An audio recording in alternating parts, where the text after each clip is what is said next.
सदा सर्वदा असू दे. कारण परमेश्वर देव महान परमेश्वर देव आहे. तो आपल्या लेकरांची काळजी वाहणारा परमेश्वर देव आहे. इतकंच नाही, तो आपल्या लेकरांना लागणार प्रत्येक गोष्ट झोपेतून पुरवणारा परमेश्वर देव आहे. या युद्ध या ठिकाणी आम्ही पाहत आहोत की युथ विथ मिशन आणि पास्टर राज लोंढे यांच्याद्वारे या ठिकाणी मी तुमचं परमेश्वर देवाचं वचन सांगण्याकरता मला जी काही त्यांनी संधी दिली याबद्दल मी त्यांचा आभार मानतात. परमेश्वर देवाचा आभार मानतात, त्यांना धन्यवाद देतात. आणि परमेश्वर देव पराक्रमी सामर्थ्यशील रीतीनं लॉकडाऊनच्या दिवसामध्ये सुद्धा आता चर्चेस हल्ली सुरू झालेल्या तरी सुद्धा परमेश्वर देव आपल्या लेकरांपर्यंत त्यांच्या हातापर्यंत वचन पोहोचवत आहे. किती महान परमेश्वर देव आहे. आम्हाला चर्चमध्ये गेलंच पाहिजे, तिथं ऐकलंच पाहिजे असं नाही. तर काही काही लोकांना चर्चला जाणे कठीण पडतं, लांब वाटतं आणि जायला वेळ मिळत नाही. कुठेतरी रस्त्यात उशीर होतो आणि मग त्यांना व्यवस्थित रीतीनं वेळेवर पोहोचता येत नाही. परंतु परमेश्वर देव महान परमेश्वर देव आहे. तुमच्या हातामध्ये असणाऱ्या मोबाईल पर्यंत परमेश्वर देवाचं वचन त्यानं पोहोचवलेलं आहे. आता फक्त मोबाईल ऑन करणे आणि जिथं तुम्ही बसलेला आहात तिथूनच ते वचन ऐकणे किती सोपं करून परमेश्वर देवाने तुम्हाला दिलेलं आहे. परमेश्वर देवाच्या नावाला धन्यवाद सदा सर्वदा असू दे. आपण प्रार्थना करूया. Hallelujah hallelujah hallelujah. अत्यंत थोर दयाळू स्वर्गातील प्रिय बा, तुझ्या नावाला स्तुती सन्मान आणि गौरव देत आम्ही तुझ्या चरणाजवळ आलेलो आहोत. दया कर, कृपा कर. प्रिय बा, तू आमच्यावर प्रीती करणारा परमेश्वर देव आहेस. म्हणतोय प्रिया बा, या शेवटल्या क्षणामध्ये जगत असताना तू आपल्या लेकरांना सावध करू लागलेला, आपल्या लेकरांना मार्गदर्शन देऊ लागलेला, आपल्या लेकरांना धैर्य देऊ लागलेला, आपल्या लेकरांना सहानुभूती देऊ लागलेला आहे. इतकंच नाही तर आपलं सामर्थ्यशाली मार्गदर्शन आणि सर्व योजना आपल्या लेकरांपर्यंत पोहोचू लागल्याचं धन्यवाद देतात. ह्या डॉक्टरांच्या दिवसामध्ये प्रभू तुझं वचन सांगण्याकरता पास्टर राज लोंढे यांनी आणि युथ फॉर वचन यांनी याच्याद्वारे जे काही वचन सांगण्याकरता जो रस्ता माझ्यासाठी मोकळा करून देण्यात आलेला याबद्दल प्रभू मी तुझं धन्यवाद देतात, तुझा आभार म्हणतात. तसेच या बंधुजनांचंही आभार म्हणतात. प्रिय बा, विशेष करून पास्टरांना मी तुझ्या हातामध्ये देतात. प्रभू तुझा सामर्थ्यशील स्पर्श त्यांना जाणवू दे, तुझा अभिषेक त्यांच्यावर उतरू दे आणि तुझा स्पर्श त्यांच्या जीवनामध्ये त्यांना गौरवानं भरलेला असं करत आहे याचा अनुभव त्यांना प्राप्त होऊ दे. तसेच जे युथ आहेत प्रभू युथ मध्ये असलेले, मिशन मध्ये असलेले सर्व युथ मी तुझ्या हातामध्ये देतात. प्रिय बा, तुझं वचन सामर्थ्यशाली आहे. हे तरुण, तू आपल्या तारुण्याच्या दिवसात आपल्या उत्पन्नकर्त्याला स्मर आणि तुझं लक्ष त्याच्याकडेच असावं. हे प्रिय बा, हे तुझं वचन आहे. त्याप्रमाणे तुला स्मरण्याकरता, तुझ्या मार्गात चालण्याकरता प्रभू प्रत्येक तरुणाला मी तुझ्या हातामध्ये देतात. तो सानिध्य त्यांना अनुभवू दे, तुझा स्पर्श त्यांनाही जाणवू दे आणि तुझी ओढ त्यांच्या अंतःकरणात अधिक वाढलेली त्यांच्या दृष्टीस पडू दे.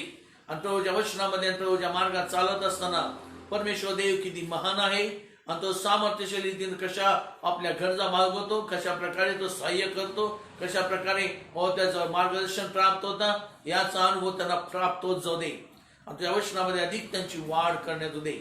आणि या शेवटल्या क्षणात जगत असताना तुझ्या पवित्र आत्म्याच्या अभिषेकामध्ये त्यांना चालवण्यात येऊ दे. आम्ही सर्व तुला मान सन्मान गौरव देत आहोत. प्रिय बा, तुझं वचन पवित्र आत्म्याच्या द्वारे तू आम्हाला पाठव. ते वचन प्रिय बा, तू आमच्या अंतःकरणात कोर, म्हणजे आमच्या अंतःकरणामध्ये जिवंत पाण्याच्या नद्या वाहू लागतील आणि पराक्रमी असं पीक यायला सुरुवात होऊ लागेल. प्रिय बा, ते वचन तू आमच्यापर्यंत आण. पवित्र आत्म्या परमेश्वर पित्यापासून प्राप्त वचन तू आमच्यापर्यंत घेऊन ये आणि तू आम्हाला ते स्पष्ट कर, त्याचं प्रगटीकरण तू आम्हाला दे. आणि इथून पुढचा सर्व वेळ तुझ्या हातामध्ये सुपूर्त करत तारणारा प्रवेश अधिक उंच करत आहे. जे वचन ऐकणारे आहात प्रभू त्यांना तू स्पर्श कर आणि ते वचन ऐकत असताना कोणतेही अडखण त्यांना भासू देऊ नको. सर्व अडखण, आजार, समस्या, अडचणी आणि प्रश्न येशू नावात दमकावून फेकून देतात. आणि प्रभू ते वचन ऐकत असताना तुझं संपूर्णपणे त्यांनी ग्रहण करावा, ते वचन ग्रहण करावा, त्या वचनाकडे अधिक चित्त लावावं यासाठी त्यांना तू सहाय्य कर. आणि मी कालच्या दूतांना अग्नीची कोट त्या प्रत्येकाभोवती उभा करता आणि तुझा विजय प्रस्थापित करत तारणारा प्रवेश मागतो म्हणून आमेन आमेन. परमेश्वर देवाच्या नावाला धन्यवाद सदा सर्वांना असू दे. प्रियानो, या लॉकडाऊनच्या दिवसामध्ये आता लवकरच लॉकडाऊन हल्ली बंद झालेला, चर्च सुरू झालेल्या, परमेश्वर देवाने आधी दाखवल्याप्रमाणे चर्चेस विल बी क्लोज, त्याप्रमाणे त्यानं करून दाखवलेला. आणि त्यामध्ये नंतर प्रार्थना विनंती करायला सुरुवात केल्यानंतर परमेश्वर देवाने ही विनंती मान्य केलेल्या, चर्चेस ओपन करण्यात आलेला. म्हणजे चर्चेस ओपन करण्यात आलेल्या. आम्हाला माहिती आहे का आता या महिन्यामध्ये आमच्या जीवनामध्ये क्रिसमस सारखा सामर्थ्यशाली सण येणारा, तो ख्रिस्ती जीवनामध्ये, ख्रिस्ती लोकांच्या जीवनामध्ये अधिक महत्वपूर्ण असा मानला जातो. क्रिसमस मध्ये आम्ही चालू लागतात. म्हणून पहिल्या आठवड्यात, दुसऱ्या आठवड्यात, तिसऱ्या आठवड्यात, चौथ्या आठवड्यामध्ये आम्ही याबद्दल अधिक विचार करतो. आज क्रिसमसच्या बद्दल बोलत असताना परमेश्वर देवानं क्रिसमस हा तुमच्या माझ्यासाठी तयार केलेला. यामध्ये दोन गोष्टी आहेत, ख्राइस्ट आणि मस. ख्राइस्ट म्हणजे अभिषिक्त आणि मस म्हणजे बलिदान. अभिषिक्ताचं बलिदान असणारा हा क्रिसमस आहे. क्रिसमस मध्ये फक्त आनंद आहे, ख्रिस्त जन्मला म्हणून आम्ही आनंद करतो असं नव्हे, तर त्यामध्ये प्रभू येशू ख्रिस्त हा सामान्य मनुष्यासारखा प्रथम त्याच्या जीवनामध्ये जन्म, मग काही काळ तो जगामध्ये जगतो आणि नंतर त्याच्या जीवनामध्ये मृत्यू होतो आणि त्याचं जीवन संपतं. हा सामान्य मनुष्याचा नियमावलीचा काल आहे. तो प्रभू येशू ख्रिस्ताच्या जीवनामध्ये हा उलटा क्रम आहे. प्रभू येशू ख्रिस्त वधस्तंभासाठी आणि वधस्तंभावर आपलं मरण देण्याकरता, आपला प्राण देण्याकरता आणि ते मरण सहन करण्याकरता या जगामध्ये जन्मला. लक्षात ठेवा, या जगामध्ये जन्मला. कारण अभिषेकांचं जीवन अशाच प्रकारे असणे आवश्यक आहे. ज्या अभिषेकानं भरणे इच्छितात त्यांच्या जीवनामध्ये प्रथम त्यांचा जन्म, मग जगामध्ये ते चालतात आणि मग काही कार्य करतात असं नव्हे, तर परमेश्वर देवाने ते लिहून ठेवलेलं आहे. अमुक एका दिवशी काळाची पूर्णता होईल, तेव्हा हे माझं लेकरू माझ्याकडे वळेल आणि मी त्याला पवित्र आत्म्याच्या अभिषेकाने अभिषिक्त करेल आणि मी त्याचा वापर करेल आणि तो माझं वचन अनेकांपर्यंत पोहोचवेल. जगाच्या कानाकोपऱ्यापर्यंत तो माझं वचन पोहोचवेल. ही योजना परमेश्वर देवानं आधीच करून ठेवलेली आहे. मग त्या योजनेमध्ये आम्ही चालू लागलेले लोक आहोत. लक्षात ठेवा, आम्ही त्या योजनेमध्ये चालू लागलेले लोक आहोत. तुम्ही योगायोगानं परमेश्वर देवाच्या मार्गात आलेले लोक नाही. तुम्ही योगायोगानं परमेश्वर देवाच्या स्वीकार करून प्रभू येशू ख्रिस्ताच्या मार्गात आलेले लोक नव्हे, तर या योजना त्या युगाच्या स्थापनेपूर्वीपासून तयार करून ठेवलेली आहे. चाळीस तुमचा माझा देह सुद्धा नव्हता, कोणा मनुष्याचा देह नव्हता, पृथ्वी नव्हती, आकाश आणि पृथ्वी सुद्धा तयार नव्हती. त्यावेळेस युगाच्या स्थापनेपूर्वी, जग तयार होण्याआधी त्यानं तुमची आणि माझी निवड करून ठेवलेली आहे. हे विसरू नका. तुम्ही साधारण लोक नव्हे. जे प्रभू येशू ख्रिस्ताच्या मार्गात चालू लागलेले लोक आहेत ते साधारण व्यक्ती होऊ शकत नाही. कारण जे त्याच्या मार्गामध्ये चालतात ते जसा तो आहे तशा प्रकारे सामर्थ्यशाली आहे. जसा तो आहे त्याच्या प्रकारे अद्भुत आहे. चमत्कार करणाऱ्या त्यांच्या जीवनामध्ये परमेश्वर देवाचा विजय उतरतो. पवित्र आत्म्याचा अभिषेक त्यांच्या जीवनामध्ये दिसणे गरजेचं आहे. आणि या सर्व गोष्टी अभिषिक्ताच्या जीवनामध्ये आहेत. लक्षात ठेवा. म्हणून ख्रिसमस म्हणजे अभिषिक्त आणि त्याच्याबद्दल त्याचं मरण, वधस्तंभावरचं मरण याकडे पाहत असताना आम्ही पाहतो अभिषिक्त या जगात कशासाठी आला. का त्याला अभिषिक्त म्हणून जगात येण्याची गरज पडली. परमेश्वर देवानं सृष्टी निर्माण करत असताना त्यानं आकाश पृथ्वी सर्व निर्माण केल्या. 6व्या दिवशी परमेश्वर देवानं एक गोष्ट, सामर्थ्यशाली गोष्ट केली जी त्यानं आधी केली नव्हती. आकाश आणि पृथ्वी, प्राणी, सर्व काही त्यानं आपल्या शब्दाने तयार केले. परंतु 6व्या दिवशी मात्र परमेश्वर देव म्हणाला, आपण आपल्या प्रतिरूपाचा मनुष्य घडवू. आणि बाजरा उत्पत्तीचं पुस्तक पहिला अध्याय 26 वचन. उत्पत्तीचं पुस्तक पहिला अध्याय 26 वचन. मग देव बोलला, आपल्या प्रतिरूपाचा व आपल्याशी सदृश्य असा मानव आपण करू. समुद्रातील मत्स्य, आकाशातील पक्षी, पशु, अवघी पृथ्वी आणि पृथ्वीवर संचार करणारे सर्व जीव, यावर ते सत्ता चालवते. प्रियनो, मग देव बोलला आपण आपल्या प्रतिरूपाचा, जसा परमेश्वर देव आहे. परमेश्वर देव एकटा होता का? परमेश्वर देव त्यास एकटा नव्हता. त्याबरोबर कोण कोण आहे? त्याबरोबर त्याचा पुत्र प्रभू ख्रिस्त जो शब्द आहे, त्याबरोबर पवित्र आत्मा जो परमेश्वर देवाचा आत्मा आहे. हे तिघ जण ज्यावेळेस त्या उत्पत्तीच्या ठिकाणी ते होते, तेव्हा परमेश्वर देव बोलला आपण तिघ जण आपल्या प्रतिरूपाचा मनुष्य घडवू. फक्त आपल्या प्रतिरूपांचाच नव्हे, तर आपणाशी सदृश्य. Hallelujah, praise the Lord. परमेश्वर देवाच्या प्रतिरूपाचा असं तुम्हाला मला घडवण्यात आलेला, मनुष्याला घडवण्यात आलेला. मनुष्याला ज्यावेळेस परमेश्वर देवानं आपल्या प्रतिरूपाचं घडवला, तेव्हा त्याच्यामध्ये तिघांची गोष्टी आहे. त्याचा आत्मा, जीव आणि शरीर. 3 गोष्टी त्या जीवनात आहेत. परमेश्वर देव आहे, पवित्र आत्मा आहे आणि प्रभू ख्रिस्त आहे, त्याचा पुत्र आहे.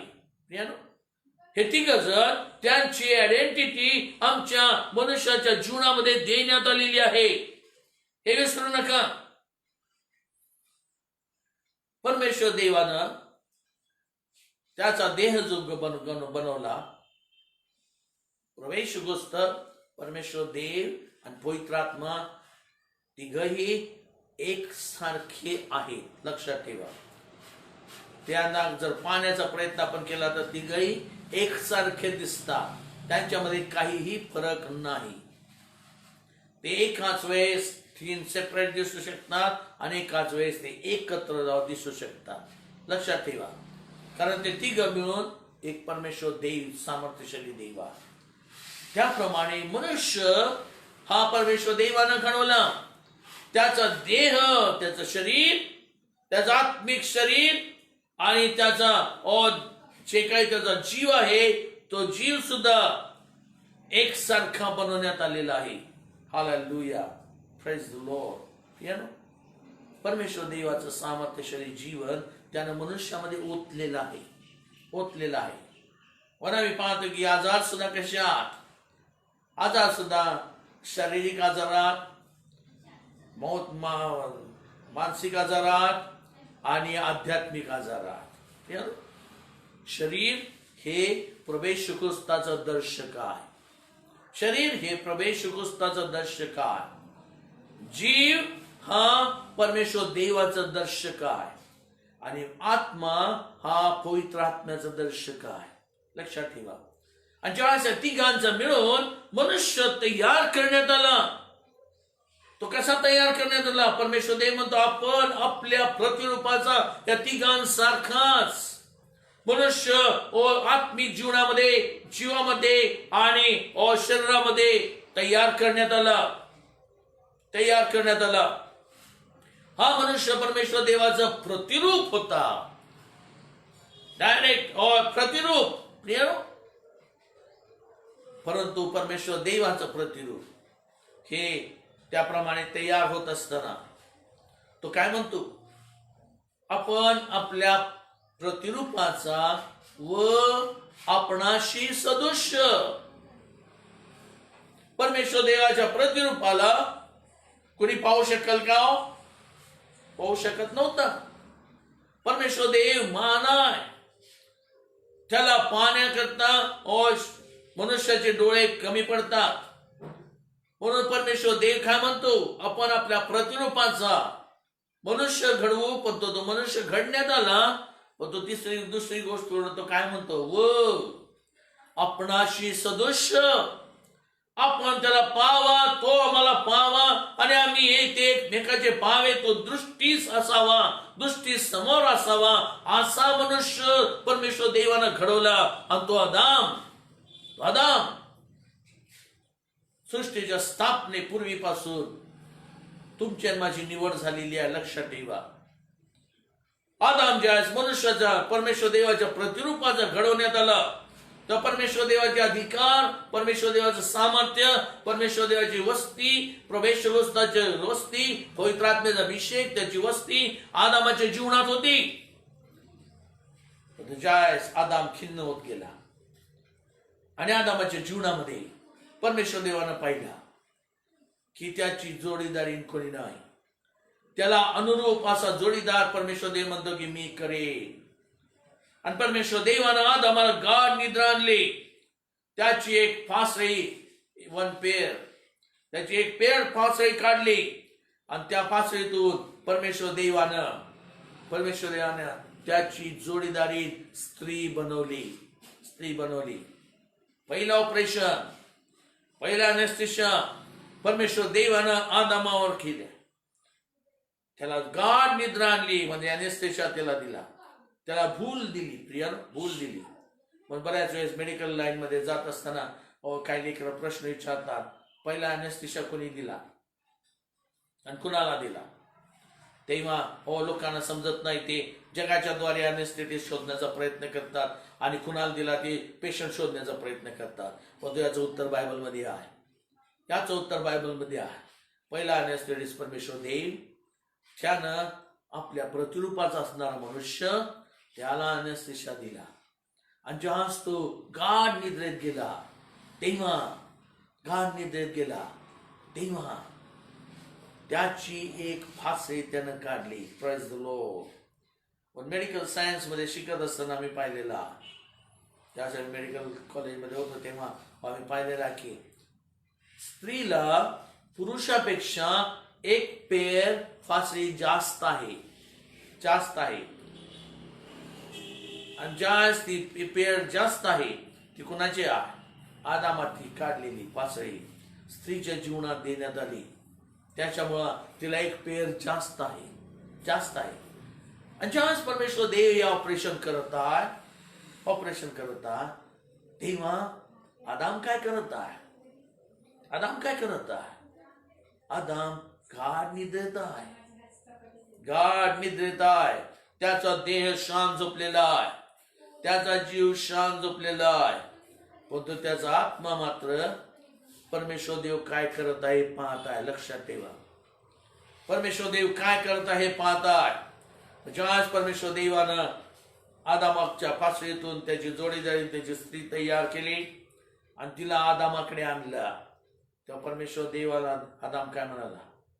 आता मात्र ही माझ्या हाडातलं हाड आणि माझ्या फासळीतली फासळी आहे, माझ्या मांसातलं मांस आहे. हाडातलं हाड म्हणजे फासळीतली फासळी आणि मांसातलं मांस म्हणजे त्याच्या देहामध्ये असं जे मांस आहे, रक्तमय असं रक्त प्रवासणारे रक्तवाहिन्यांनी भरलेला असं मांस, त्याच्याद्वारे परमेश्वर देवानं त्याची स्त्री तयार केली, जोडीदारी तयार केली. म्हणून आम्ही पाहतो प्रियनो, आदाम आत्मिक जीवनामध्ये असताना या गोष्टी पाहू शकतो. आदाम आत्मिक जीवनात असल्यामुळे या गोष्टी पाहू शकतो. जर तुम्ही आत्म्याच्या प्रेरणेत जाल तर तुम्हाला सुद्धा दिसू लागेल. आम्हाला माहित आहे प्रियनो, परमेश्वर देवाचे संदेश देईल.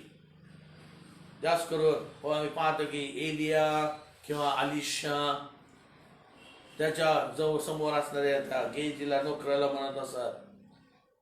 आणि आज गेजी अलिशानं नाकारलेला तो पोशाख वगैरे सगळं काही धन वगैरे जे काही नामानकोडी घेऊन आला होता ते मिळवण्याकरता तो त्या रथाच्या मागे धावला.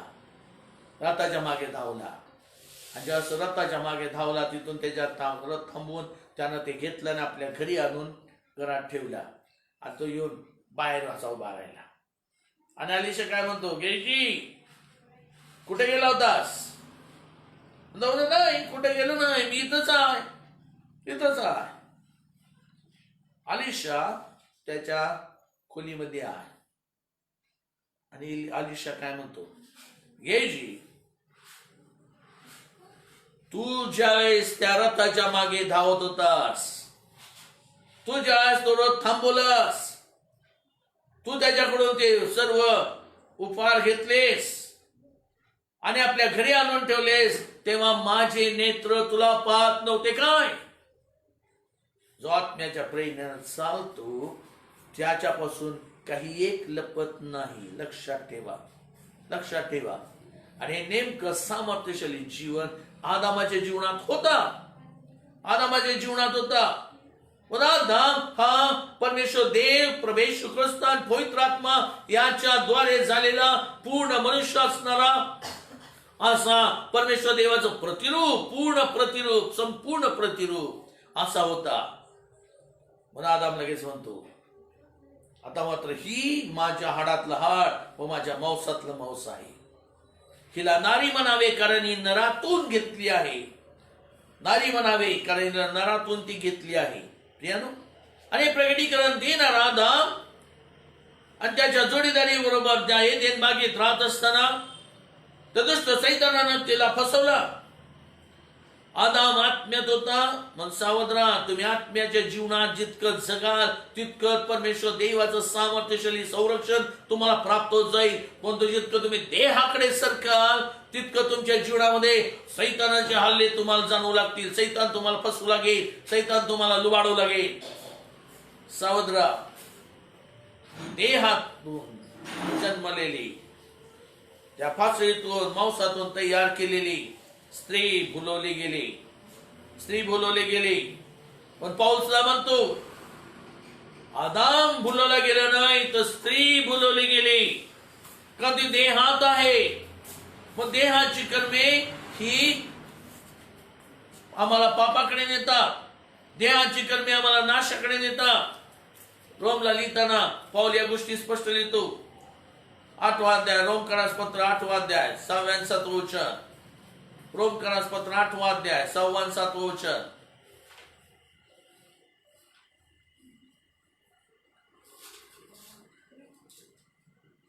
देहाचे चिंतन हे मरण, आत्म्याचे चिंतन हे जीवन व शांती आहे. कारण देहाचे चिंतन हे देवाबरोबर वैर आहे. देहाचं चिंतन मरण, आत्म्याचं चिंतन जीवन व शांती आहे. पण तो देहाचं चिंतन हे देवाबरोबर वैर आहे. वैर आहे. आणि नेमकं हीच गोष्ट सैतानानं वापरली आणि हवाबाईला परमेश्वर देवाच्या विरोधात उभा केला. आणि परमेश्वर देवाच्या विरोधात उभा केल्यामुळं हवाबाईनं ते फळ तोडलं. परमेश्वर देवाची आज्ञा मोडली. आपल्या पतीची वाट पाहिली नाही आणि तिनं ते स्वतः खाल्लं आणि मग आपल्या पतीला दिला. आणि पाप जगात आला. आज्ञाभंगाचं पाप जगात आलं. आता हे पाप जगात येणार आहे याच पूर्व ज्ञान परमेश्वर देवाला आधीच ठाऊक आहे. आधीच ठाऊक आहे. द बायबल सांगतं the lamb has been slain before the foundation of the world. जग तयार होण्याआधी कोकरा वधण्यात आलेला आहे. आणि तो कोकरा कोण आहे? प्रभू येशू ख्रिस्त आहे. तो कोकरा कोण आहे? तो अभिषिक्त आहे. तो कोकरा कोण आहे? ख्राइस्ट आहे. म्हणून तर ख्राइस्ट आणि त्याचा जन्म झाल्यावर नंतर त्याच्या जीवनामध्ये काय मस आहे? ख्रिसमस. ख्रिसमस मस म्हणजे बलिदान. ख्रिस्ताचं अभिषिक्ताचं बलिदान या जगामध्ये होणे आवश्यक होतं. म्हणून तर प्रभू येशू ख्रिस्त या जगामध्ये जन्मला. प्रियानो, प्रभू येशू ख्रिस्त तुमच्या माणसाने या जगामध्ये जन्मला. जे परमेश्वर देवाचे लेकरं आहेत त्यांच्यासाठी हालेलुया. परमेश्वर देवाचा पुत्र सर्व जगासाठी जन्मला का? सर्व जगासाठी जन्मला नाही. पहा जरा मत्तयाचं पुस्तक 1 अध्याय 21 वचन. मत्तय 1 अध्याय 21 वचन. पुत्र प्रसवेल आणि तू त्याचे नाव येशू ठेव, कारण तोच आपल्या लोकांस त्यांच्या मरणापासून तारेल. ती पुत्र प्रसवेल. बरी ज्यावेळेस पवित्र आत्म्याद्वारे परमेश्वर देवाकडून गर्भवती झाली तेव्हा योसेफाला वाटलं की आपण त्या स्त्रीला सोडून द्यावा. पण तो ज्यावेळेस तो ते विचार मनात आणता, गुप्तपणे तिला 16 वर्ष तो मनात आणता, कारण तो नीतिमान मनुष्य होता. तेव्हा परमेश्वर देवाच्या दूतानं, गॅब्रिएल दूतानं त्याला स्वप्नात दर्शन देऊन सांगितलं की योसेफा मरियमचा स्वीकार करण्यास तू नाकार करू नको, तर तिचा स्वीकार कर. कारण तिच्या ठाई जो गर्भ आहे तो परमेश्वर देवापासून आहे, पवित्र आत्म्यापासून आहे. मग ती पुत्र प्रसवेल तू त्याचं नाव येशू ठेव. हालेलुया. केलं? ती पुत्र प्रसवेल आणि तू त्याचं नाव येशू ठेव. आणि येशू ठेव कशासाठी? कारण येशू या शब्दाचा अर्थ आहे तारणारा. येशू या शब्दाचा अर्थ आहे तारणारा, मुक्तता देणारा, सॅल्वेशन देणारा. आणि तो कुणाला सॅल्वेशन देणारा, कुणाला तारण करणारा? तो आपल्या लोकास. त्या ठिकाणी मार्क डाऊन करून ठेवा तुमच्या बायबलमध्ये. बायबल स्पष्ट सांगता तो आपल्या लोकास, काही ठिकाणी आपल्या प्रजेला त्यांच्या पापापासून तारेल. प्रवेश गोष्ट वाटत त्याला तारत नाही, एवढं लक्षात ठेवा. सामर्थ्यशाली तुम्ही प्रभूचे झाल्याशिवाय, प्रभूकडे आल्याशिवाय तारण मिळत नाही. प्रभूचा स्वीकार केल्याशिवाय मुक्तता प्राप्त होत नाही. सावध राहा. कोणीही चुकीची आशा कुणाला देऊ नये आणि चुकीच्या आशेमध्ये तुम्ही जाऊ नका, फसाल. सैतान चुकीची आशा लोकांना देतो आणि त्यांना फसवतो. पण तुम्ही जे तुम्हाला सांगत आहात ते पवित्र आत्मा जे मला सांगत आहे ते मी तुम्हाला सांगत आहे. तोच आपल्या प्रजेला, आपल्या लोकांना त्यांच्या पापापासून तारेल. परमेश्वर देवाची प्रजा, त्याचे लोक कोणा जगामध्ये जे आलेले आहेत, ज्यांना पाठवण्यात आलेले आहे, त्यांची निवड कुठे केलेली आहे? बाजरा. Praise the Lord. हालेलुया. एफेसकरास पत्र 1 अध्याय 4 वचन. आपण प्रेमामध्ये त्याच्या दृष्टीने पवित्र व निर्दोष व्हावे म्हणून त्याने सृष्टीच्या स्थापनेपूर्वी आपल्याला ख्रिस्तामध्ये निवडले. आमेन. आपण प्रेमामध्ये त्याच्या दृष्टीने पवित्र व निर्दोष व्हावे म्हणून सृष्टीच्या स्थापनेपूर्वी, before the foundation of earth, त्यानं तुम्हाला मला ख्रिस्ताच्या ठाई निवडलेलं आहे. ख्रिस्तामध्ये निवडलेलं आहे. मग ख्रिस्तामध्ये निवडलेले लोक परमेश्वर देवाचे लोक कोण म्हणवलं जातं? जास्त करून परमेश्वर देवाचे लोक म्हणून जगामधले व इस्रायल राष्ट्र, यहुदी घराणे हे म्हणवले जातात. प्रियानो, इस्रायलचे राजपुत्र, राजकन्या हे सगळे परमेश्वर देवाचे लोक म्हणून गणले जातात. परंतु परमेश्वर देवानं या ठिकाणी तुम्हाला मला काय सांगितले नाही? त्याच्या समोर पवित्र व निर्दोष असावे म्हणून तुम्हाला मला त्यानं सृष्टीच्या स्थापनेपूर्वी ख्रिस्ताच्या ठाई निवडलेलं आहे. म्हणजे आम्ही कुठं होतो? आमचा देह तरी होतं काय? आमचं जीवन होतं काय? आमचं जीवन होतं, पण तो कुठं होता? स्वर्गामध्ये, परमेश्वर देवाच्या राज्यामध्ये, परमेश्वर देवाची प्रजा म्हणून तुम्ही आम्ही जगत होतो. लक्षात ठेवा. म्हणून you are not a simple person. तुम्ही साधारण व्यक्ती नव्हे, तुम्ही मौल्यवान लोक आहात, हे लक्षात ठेवा. आता कोणत्याही ठिकाणी तुम्ही फसून सैतानाच्या ताब्यात जाऊ नका, तर परमेश्वर देवाचं राज्य तुमच्या जीवनात जगू दे. म्हणून प्रभू सुद्धा म्हणाला, स्वर्गाचं राज्य इथं आहे किंवा तिथं आहे म्हणणार नाही, तर ते दृश्य स्वरूपात येत नाही. पाहते तुम्हामध्ये आहे. इन यू, तुम्हामध्ये आहे. परमेश्वर देवाचं राज्य तुम्हामध्ये आहे. म्हणजे आज तुमच्या माझ्यामध्ये परमेश्वर देवाचं राज्य आहे. तेव्हा परमेश्वर देवानं तुम्हाला युगाच्या स्थापनेपूर्वी निवडलेला. ते कसं निवडलेला? देह आमचा तयार नव्हता, देही गोष्टीत नव्हे. त्याच्यामुळं जो सेंट्रल नर्वस सिस्टीम जी होता तोही तयार नव्हता. म्हणजे जीवनाच्या गोष्टीमध्ये नव्हे, तर आध्यात्मिक जीवनामध्ये आमचा आत्मिक जीवनाचा मनुष्य हा स्वर्गामध्ये परमेश्वर देवाच्या राज्यात जगत होता.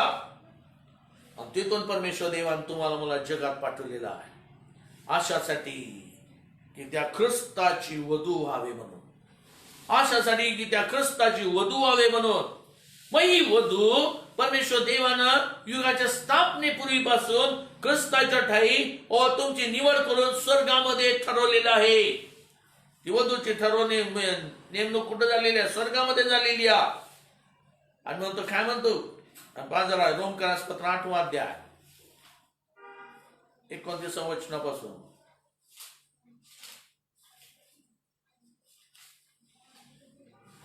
कारण ज्यांच्याविषयी त्याला पूर्ण ज्ञान होते त्यांनी आपल्या पुत्राच्या प्रतिमेप्रमाणे बनावे. Amen. ना म्हणून त्यांना आगाऊच नेमून टाकेल. Praise the Lord. तुमच्या माझ्याबद्दलचं पूर्व ज्ञान त्याला होते. लक्षात ठेवा, जग तयार होण्याआधी परमेश्वर देव तुम्हाला मला ओळखत होता, कारण आम्ही त्याच्या प्रजेमधले लोक आहोत. त्याचं नाव तो येशू ठेव. कारण तोच आपल्या लोकांस, आपल्या प्रजेला त्यांच्या पापापासून तारेल. जी जी लेकरं परमेश्वर देवाच्या प्रजेमधली आहेत, जी जी लेकरं परमेश्वर देवाच्या सानिध्यातले, त्याच्या राज्यातले आहेत, त्यांचं तारण प्रभू ख्रिस्त त्यांना फरक देणारा. लक्षात ठेवा. आम्ही त्याचे लोक कसे होतो आम्हाला माहित आहे की ज्यावेळेस एखादा मुलगा एखादा मुलगी एकमेकाला पाहतात, पसंत करतात, मग ती दोन घराणी एकत्र होतात, एकत्र येतात. ना मग ती मुलीचे घरचे लोक म्हणतात मुलाच्या घरच्या लोकांना, हे आमचे लोक आहेत, आमचे अपतेष्ट आहेत, आमचे नातेवाईक आहेत. का? कारण ते दोघं एकमेकाचा स्वीकार करतात. ज्यास तुम्ही मी जे प्रभूला स्वीकारण्यास तयार आहे, जे प्रभूचा स्वीकार करतील, ते प्रत्येक व्यक्ती परमेश्वर देवाच्या राज्याच्या मध्ये गणली जाईल. म्हणून तो प्रभू म्हणाला, त्यासाठी बायबलचं वचन आहे प्रियानो. तो काय म्हणतो? प्रभू म्हणाले की पहा, पूर्वेकडून पश्चिमेकडून उत्तरेकडून दक्षिणेकडून पुष्कळ लोक येतील व देवाच्या राज्यात वस्ती करतील. व तो राज्याचे पुत्र हे बाहेरील अंधकारात टाकले जातील. जी तुमच्या माझी निवड झालेली आहे प्रियनो, आम्ही राज्याचे पुत्र आणि कन्या आहोत. ज्यावेळेस आम्ही जगामध्ये आलेलो आहोत, तेव्हा आमचं कर्तव्य आहे की आम्ही त्या राज्याच्या पुत्राप्रमाणे जगावं, वागावं, वर्तन करावं आणि प्रभू येशू ख्रिस्ताचा स्वीकार करून त्याच्या मार्गात सिद्ध व्हावं आणि परमेश्वर देवाचा गौरव करावं, त्याला अधिक पीक द्यावं, फळ द्यावं. पण बऱ्याच ठिकाणी काही लेकरं ते करायला तयार होत नाही. बऱ्याच ठिकाणी काही लेकरं ते नाकारतात. बऱ्याच ठिकाणी काही लेकरं त्याच्या प्रार्थनेत सुद्धा जायला तयार होत नाही. ते इग्नोरन्स त्यांच्या जीवनात आणतात आणि ते इग्नोर करतात, नाकारतात. त्यामुळे त्यांचं नाव त्या राज्याच्या लिस्ट मधून काढलं जातं. लक्षात ठेवा, त्यांचं नाव त्या राज्याच्या लिस्ट मधून काढलं जाईल. आणि पूर्वेकडून पश्चिमेकडून उत्तरेकडून दक्षिणेकडून जे विदेशी लोक, विधर्मी लोक, जे त्याला स्वीकार करणारे लोक ते तिथं येऊन वस्ती करतील. Praise the Lord. तुम्ही कुठं आहात? जर प्रभू तुम्हाला भेटलेला, प्रभू तुम्हाला मिळालेला, तर त्याला धरून चालता, त्याला न सोडून चालता, त्याच्या इच्छेप्रमाणे चालता?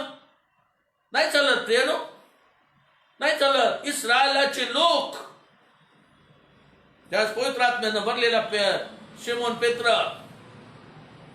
पेत्र वचन सांगू लागला. तेव्हा तो इस्रायल लोकांना काय म्हणतो? प्रभू येशू ख्रिस्त धरून दिल्यानंतर, वधस्तंभावर त्याला मारल्यानंतर ज्यावेळेस प्रभू येशू ख्रिस्त पुनरुत्थित झाला, शिष्यांना भेटला, त्यांना सगळ्या गोष्टी सांगितल्या. शिमोन पेत्राला तो म्हणाला, तू माझी मेंढर चार, राख, कोकरे फाळ, मेंढर चार, या सगळ्या गोष्टी त्याच्याकडून सांगून घेतल्या. आणि असा शिमोन पेत्र पवित्र आत्मा त्याच्या जीवनात आल्याबरोबर पहिलं भाषण त्यानं केलं. पवित्र आत्मा पेंटिकॉस्टच्या पहिल्या भाषणामध्ये शिमोन पेत्र लोकांना दोष देऊ लागला. आणि तो काय म्हणतो? इस्रायल लोको. Praise the Lord. प्रेषितांची कृत्य 2 अध्याय 35 वचनापासून.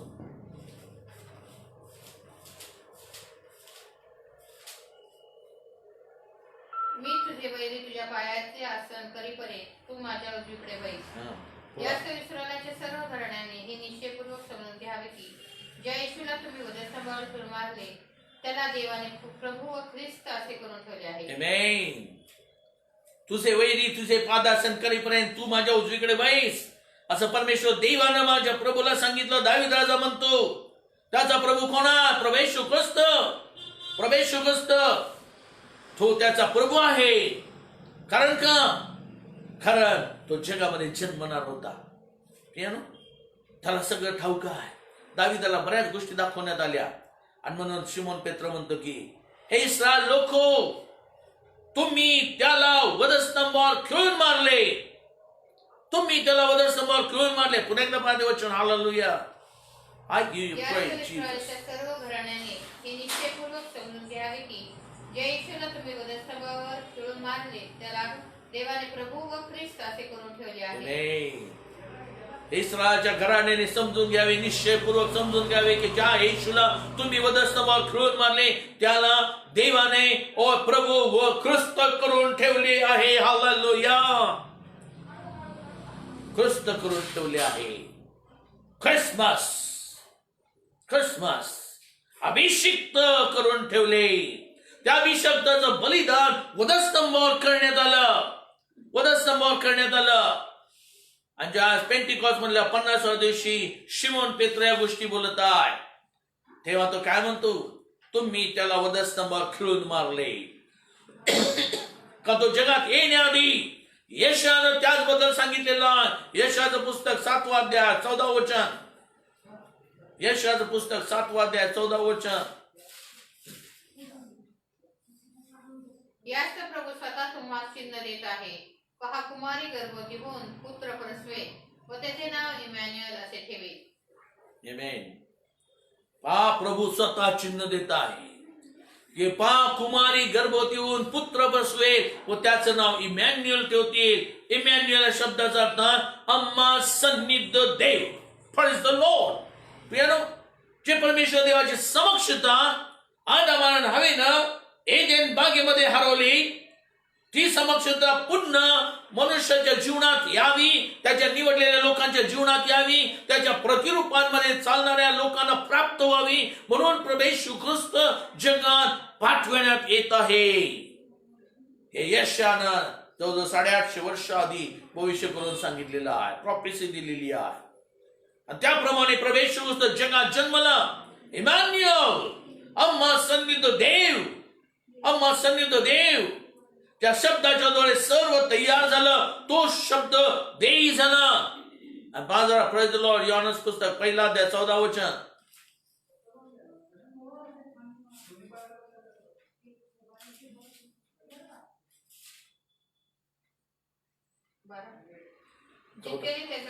नाही, 1 अध्याय 14 वचन.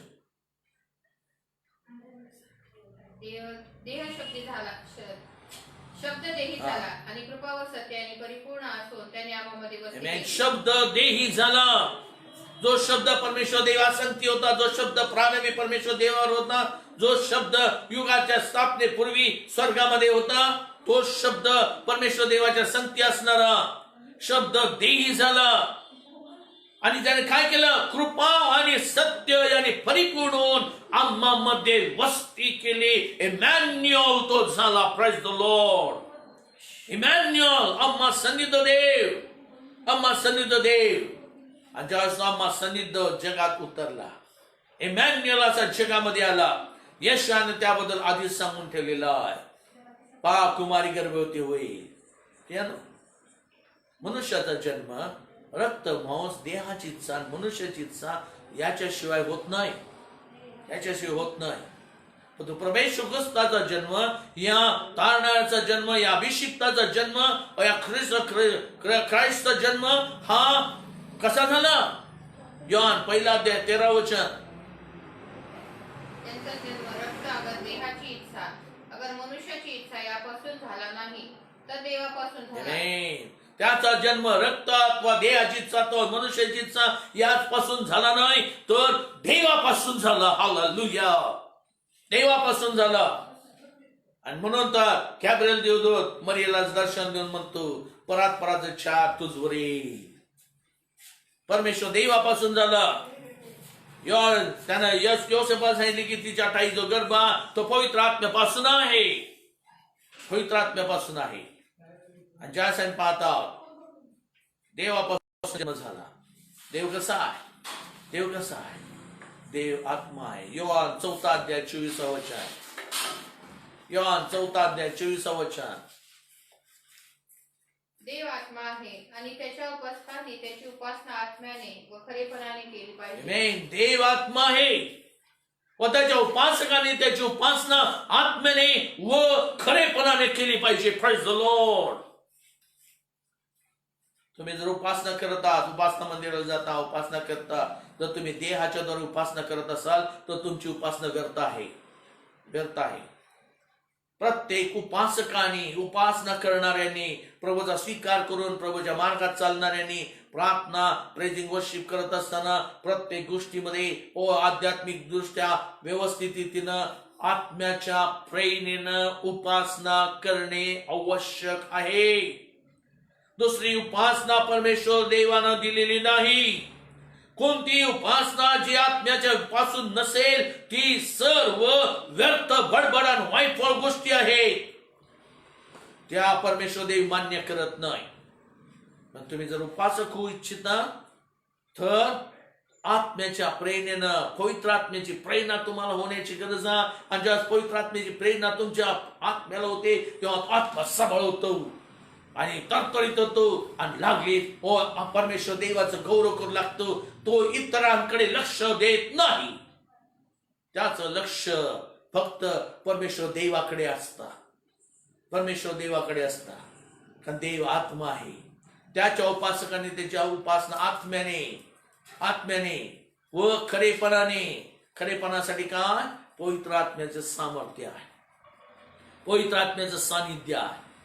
पवित्र आत्म्याला काय म्हणलेलं? सत्याचा आत्मा, सत्याचा आत्मा.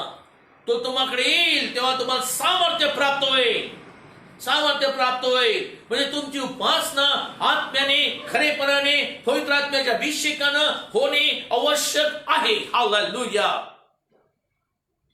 आज प्रभू शिमोन पेत्र इस्रायल लोकांना सांगतो, त्यांचा दोष दाखवून देतो. प्रियानो, संदेशाबद्दल फार सावध राहा. संदेश कोण आहेत काय ते लोकांना समजत नाही. पण संदेश तो आहे जो परमेश्वर देवाकडून डायरेक्ट ऐकतो आणि लोकांना दोष दाखवतो, त्यांना बोध करतो आणि त्यांना व्यवस्थित मार्गात चालण्यासाठी सहाय्य करतो. संदेश हा स्वतःच्या घरामध्ये, स्वतःच्या गावामध्ये, स्वतःच्या कुटुंबामध्ये आणि स्वतःच्या आपतेष्टांमध्ये कधी सन्मान पावत नाही, कधी सन्मान पावत नाही. पण तो संदेशाचा सन्मान त्याला मिळणे आवश्यक आहे. प्रभू स्वतः सांगतो. मग तो नासरेतामध्ये प्रभू काही चिन्ह चमत्कार करू शकला नाही. आणि ज्या प्रभूमध्ये तुम्ही जगू लागता तेव्हा तो इस्रायल लोकांना तेच म्हणाला. पुन्हा एकदा पहा, प्रेज द लॉर्ड. पुढे काय म्हणता? इस्रायल लोकांना तो म्हणतो, तुम्ही त्याला वधस्तंभावर खिळून मारले, पण तो परमेश्वर देवानं त्या येशूला मृतातून पुनरुत्थित केले व ख्रिस्त आणि प्रभू करून ठेवले आहे. आणि पुढे मग ते काय म्हणतात? पुढे प्रेषितांची कृत्य 2 अध्याय 35 वचनापासून पुढचा भाग. या इस्रायलच्या सर्व घराण्याने हे निश्चयपूर्वक समजून घ्यावे की ज्या येशूला तुम्ही वधस्तंभावर खिळून मारले त्याला देवाने प्रभू व ख्रिस्त असे करून ठेवले.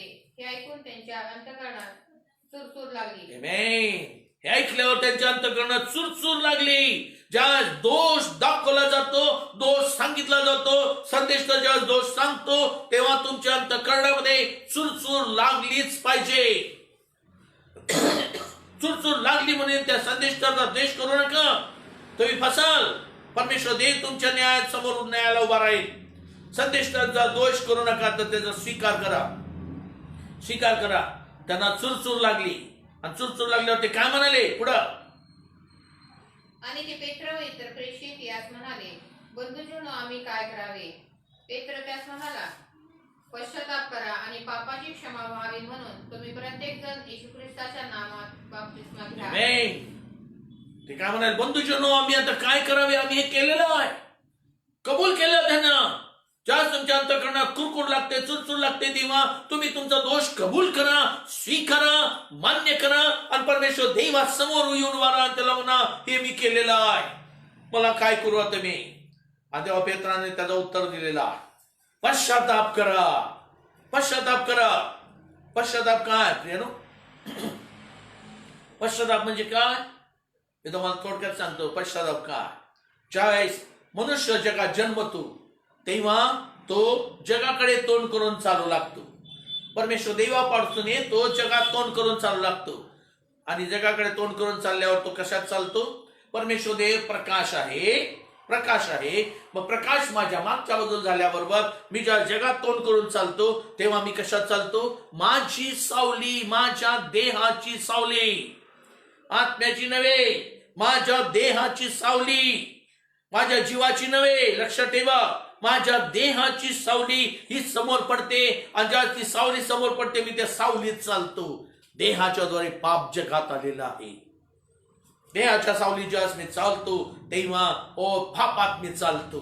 ज्यावेळेस मी जगाकडे चालतो तेव्हा मी पापात चालतो.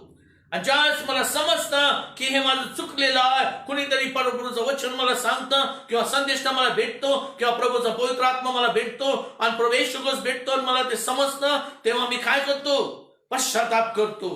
आणि पश्चातापामध्ये 8 पायऱ्या. ते कधीतरी मी तुम्हाला सांगेन. पश्चातापामध्ये 8 पायऱ्या. बऱ्याच लोकांना ते ठाऊकी असतील. आणि 8वी पायरी परमेश्वर देवाकडे पूर्णपणे वळणे.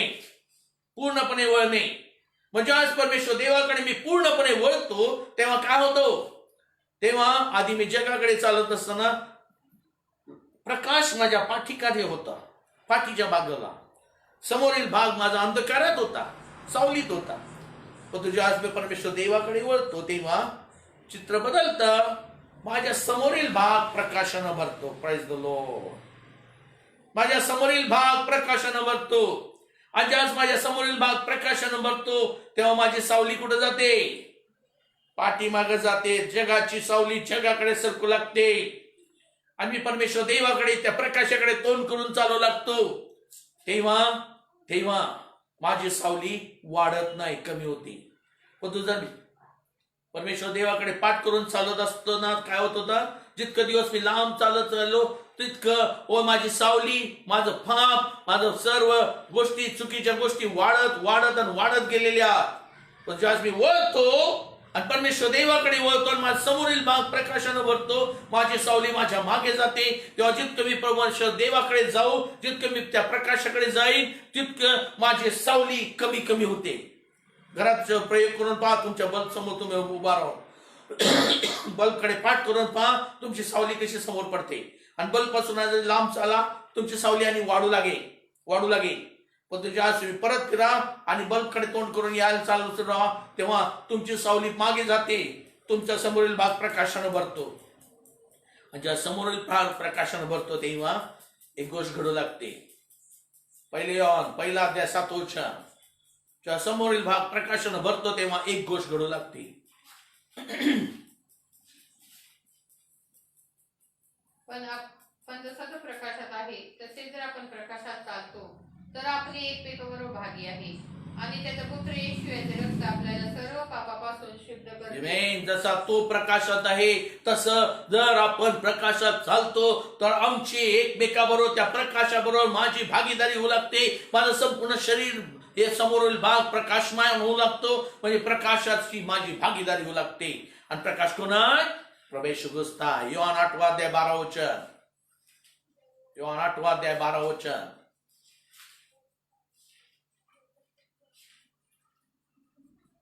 पुढे येशूने पुन्हा त्याचबरोबर बोलणे आरंभ होऊन म्हटले, मी जगाचा प्रकाश आहे.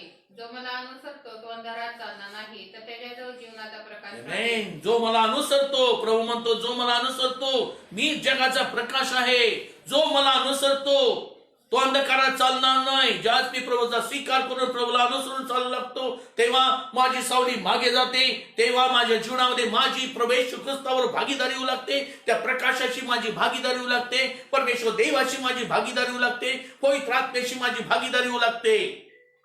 आणि जेव्हा भागीदारी होऊ लागते तेव्हा माझ्या पापांची क्षमा मला प्राप्त होते. आणि पापाची क्षमा प्राप्त होण्याकरता पेत्रानं चांगलं उत्तर दिलेलं आहे. पुन्हा एकदा पहा 2 अध्याय प्रेषितांची कृत्या 2 अध्याय 37 वचनापासून.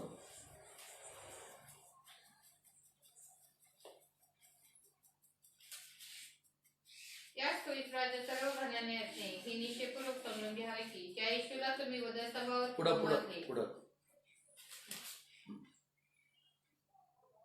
आणि पापांची क्षमा व्हावी म्हणून तुम्ही प्रत्येक जण येशू ख्रिस्ताच्या नावात बपतिस्मा घ्या, म्हणजे पवित्र आत्म्याचे दान तुम्हाला प्राप्त होईल.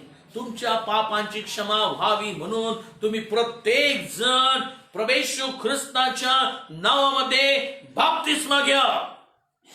बाप्तिस्मा बाबतीत पुष्कळ गोष्टी लोकांना माहिती नाहीत. प्रियनो, हा बाप्तिस्मा कोणता आहे? हा बाप्तिस्मा कोणता आहे? प्रभू सांगितलेला आहे त्यास वचन सांगा, वचन पाळावे शिकवा आणि त्यानंतर तुम्ही त्याचा बाप्तिस्मा करा.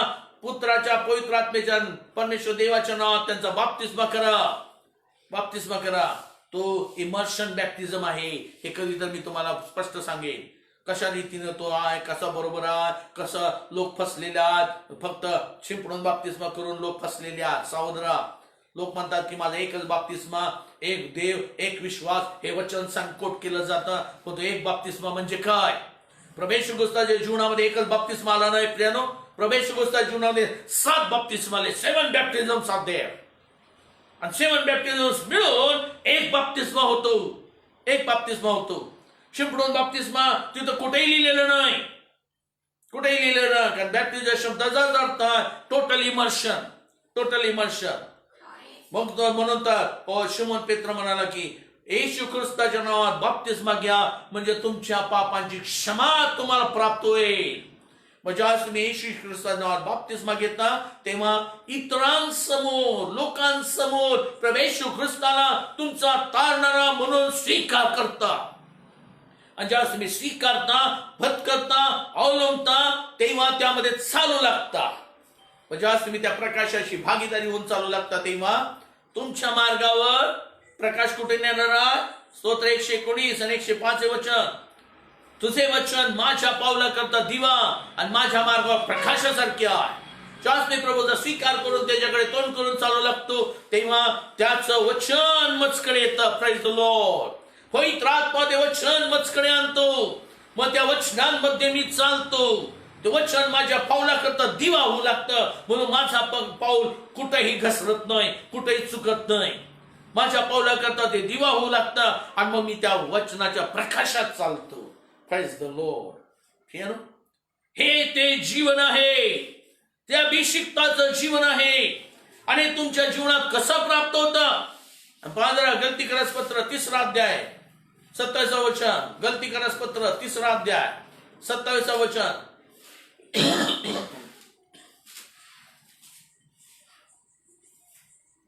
ख्रिस्त येशूवरील विश्वासाद्वारे तुम्ही सर्व देवाचे पुत्र आहात. 27 तुम्हामध्ये जितक्या जणांचा ख्रिस्तामध्ये बाप्तिस्मा झाला आहे तितक्याने ख्रिस्ताला परिधान केले आहे. तुम्हामधील जितक्यांचा ख्रिस्तामध्ये बाप्तिस्मा झाला आहे तितक्याने ख्रिस्ताला परिधान केलं आहे. ज्यावेळेस मी येशू ख्रिस्तामध्ये बाप्तिस्मा घेतो तेव्हा मी त्या येशू ख्रिस्ताला परिधान करतो. तो मला झाकतो. Praise the Lord. आता मी दिसत नाही, ख्रिस्त दिसू लागतो. ख्रिस्त दिसू लागतो.